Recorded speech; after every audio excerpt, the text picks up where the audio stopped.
बिहार अधिकार यात्रा में तेजस्वी यादव ने आज तक और इंडिया टुडे से बातचीत की थी और उन्होंने कहा था कि उनका नाम चीफ मिनिस्टीरियल फेस की तौर पर अनाउंस होने ही वाला है। अनाउंसमेंट हुआ, देरी हुई, क्या बहुत देरी हो गई। तेजस्वी यादव अब हमारे सामने हैं। तेजस्वी, एक हफ्ते में फर्स्ट फेज का कैंपेनिंग खत्म हो जाएगी। कल आप लोगों के घोषणा पत्र का अनाउंसमेंट होने वाला है, मैनिफेस्टो आप दिखाएंगे। सब ठीक चल रहा है? नहीं, सब बहुत बढ़िया चल रहा है, अच्छे से चल रहा है। और इस बार जनता जो है बदलाव के मूड में है। हम लोगों ने फर्स्ट फेज की कैंपेनिंग भी शुरू कर दी है। कई जगह कई जिलों में हमने कैंपेन भी किया है। और इस बार लोग जो हैं मौजूदा सरकार से परेशान हैं। अब जैसे एक स्थिर पानी जो है एक जगह रहे काफ़ी दिनों तक तो सड़ने लगता है, बदबू आने लगती है। वही स्थिति जो है इस मौजूदा सरकार की हो चुकी है। कोई विजन नहीं है, विजनलेस लोग हैं ये लोग कैंपेन में तो गए हैं, बट कोई अभी तक इन्होंने विजन नहीं बताया है कि अगले 5 साल एनडीए क्या करेगी बिहार के लोगों के लिए। प्रधानमंत्री आए, अमित शाह जी आए, बड़े बड़े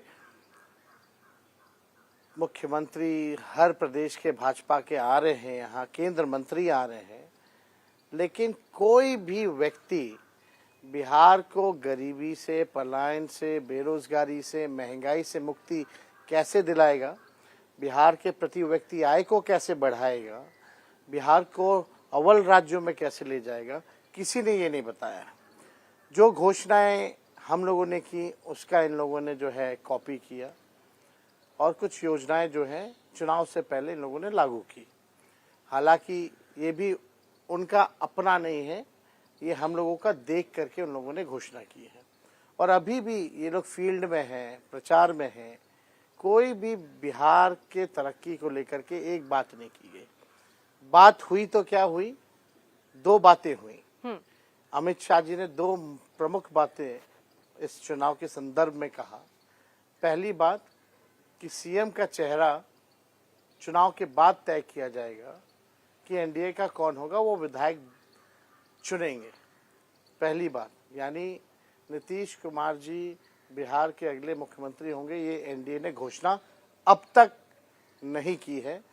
यानी स्पष्ट कर दिया है कि जिसकी ज़्यादा संख्या होगी उसका ये मुख्यमंत्री, उनका ही मुख्यमंत्री होगा।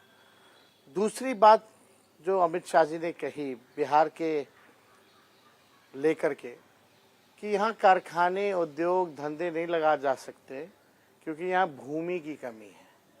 यानी साफ तौर पे अमित शाह जी ने ये कह दिया है कि बिहार में फैक्ट्रियाँ, उद्योग, इंडस्ट्री जो है नहीं लगा सकते। आपको भी पता होगा 2015 के चुनाव में नरेंद्र मोदी जी ने कहा था कि बिहार को आईटी हब बनाएंगे।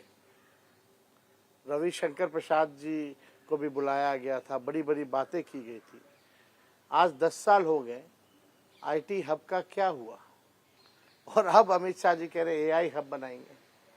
तो इन लोगों ने इस चुनाव में जो है जुमलों की बारिश, और एक तरह से आप कह सकते हैं भाजपा और एनडीए के लोग ये चुनाव जैसा नहीं लड़ रहे, ये युद्ध जैसे होता है कि कब्जाना है, बिहार को कब्जाना है, किसी भी हाल में हाथ से निकलने नहीं देना है, उस हिसाब से ये चुनाव लड़ रहे हैं। तो आप 1500 कंपनियां सेंट्रल फोर्सेस की जो है बिहार चुनाव में लगाई गई है।